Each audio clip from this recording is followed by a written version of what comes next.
everyone, Jennifer here from Good Health Physical Therapy. Today's Bendy Friendly Yoga is for safe hip mobility. So we're going to start in child's pose and we're going to do a little flow from there. And all of the movements in today's practice will involve a little bit of flowing from one move to the other and then holding the stretch with some muscle engagement, which also helps to protect the joints. We're going to do knees wide and big toes together. The hands can be in front of you, and if you have any wrist issues, you can roll the front of your mat over a few times and put the heel of your hand on the edge of the mat. That'll help give you a little cushion and less this wrist extension. Exhale as you go back. Inhale as you come forward. Keeping the elbows turning in, the eye of the elbow, as I say, towards each other. So you're not locking out the elbows. Exhale back. Inhale forward. And paying attention to where the head is as you come forward as well. Just keeping that gentle, subtle, drawing the chin down towards the chest.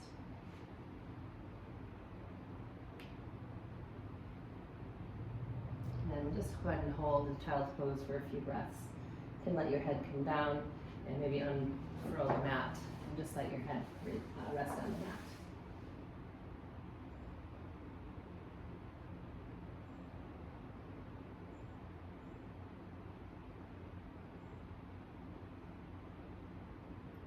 And inhale as you come up. And for our next flow, we're going to do a half straddle position. It's going to be important what your foot is doing in this shape. So one leg is bent, one leg is straight, and rather than just letting this ankle be kind of loose and fluffy, we're going to keep the inner edge of the foot on the mat, but only the inner edge. Bring your hands down in front of you. Again, they'll be a little bit in front of your shoulders. If you do have wrist issues, then you can do this on your fists as well. I'm just going to go back and forward a few times.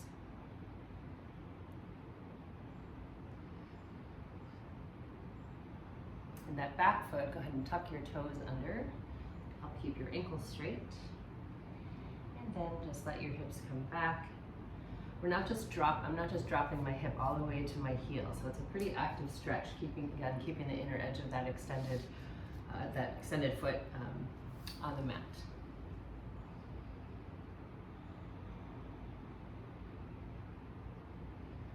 You can come down further if that's comfortable.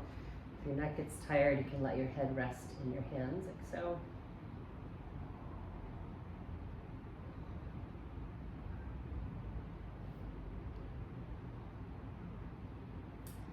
Taking 5 to 10 breaths in each shape. So if you want to, I'm just doing 5 for now, but if you want to maybe come back and do it again, if you want like these and you want a little more stretch.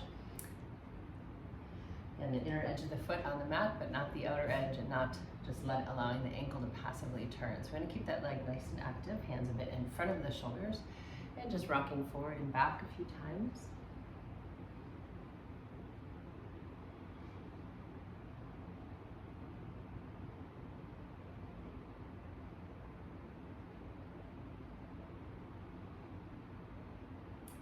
Keeping those back toes tucked under. And go ahead and let the hips come back, but don't avoid just letting the hips just kind of drop down all the way. We're keeping this active. Come down your forearms, and as I said on the other side, you can rest your head on your hands if that's more comfortable for you. If you're choosing to keep your head up, just keep that gentle tuck, so you're keeping your neck nice and long as you hold this stretch.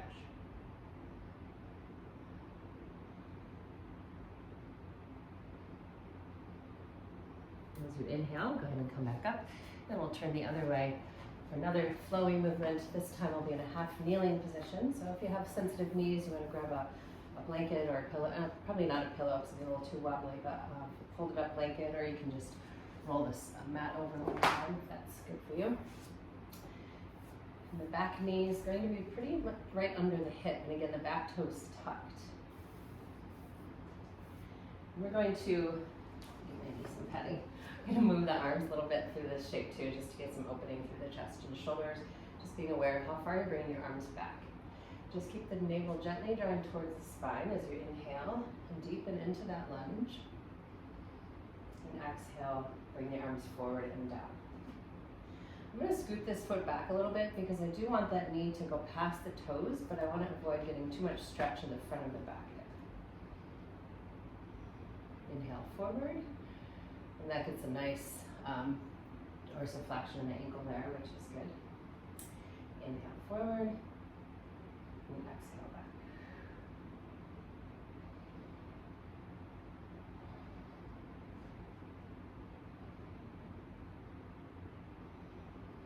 And then hold this shape.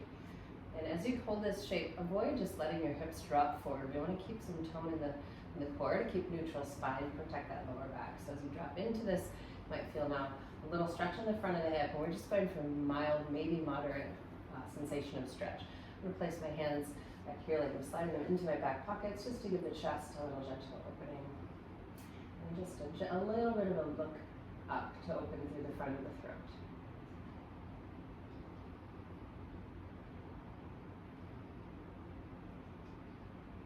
Inhale to release that, and we'll go ahead and switch sides.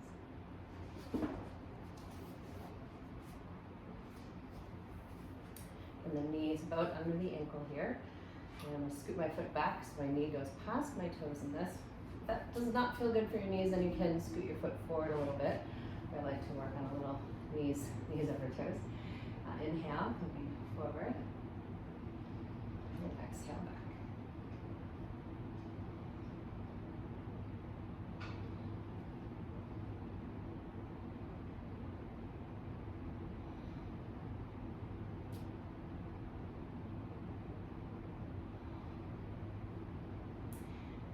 Hold, then drawing the navel to the spine, which you might feel more stretch if you do that. Also, again, protects the low back. Slide the hands into your back pockets.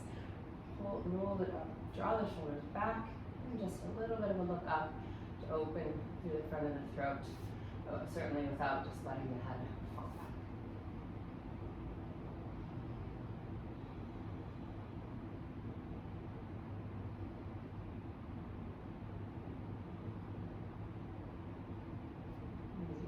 Release that, and we've got one more little flow, and this one from a standing posture and from Warrior One.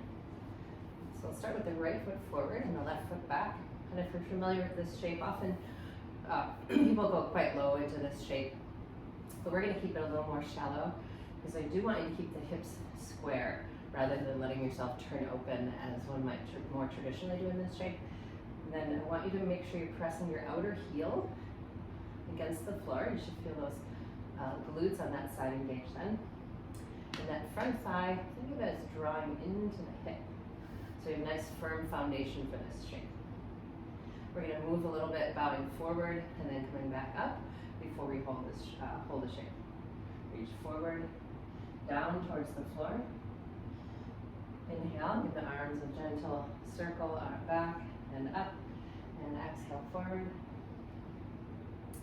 Inhale back. And exhale forward. Inhale back. And one more time, bring it forward.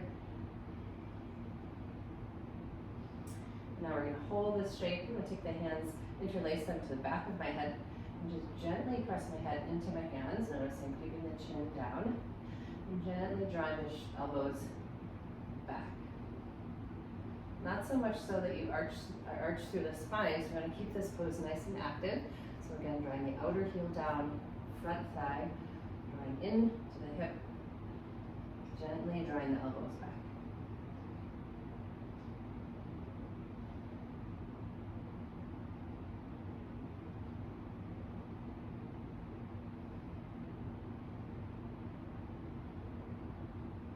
And inhale to release.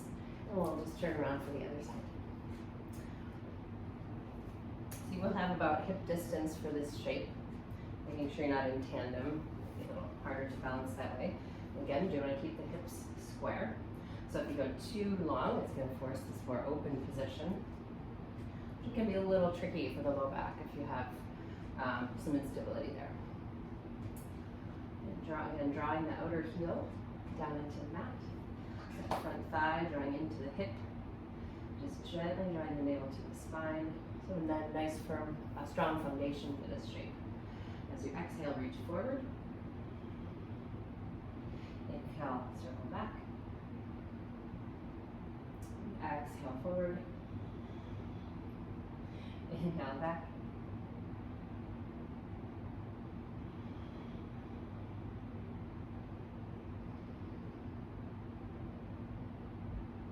And the next time we'll hold. Exhale, forward. Inhale, back. And go ahead and place the hands behind the head, just like the other side. Again, keeping that outer heel firmly grounded. Front thigh drawing into the hip. Keeping those ribs gently drawing down towards the hips. And just gently drawing the elbows back.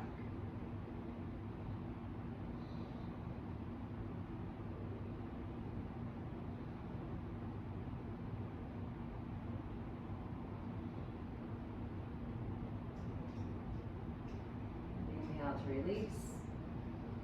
Exhale, arms to your sides.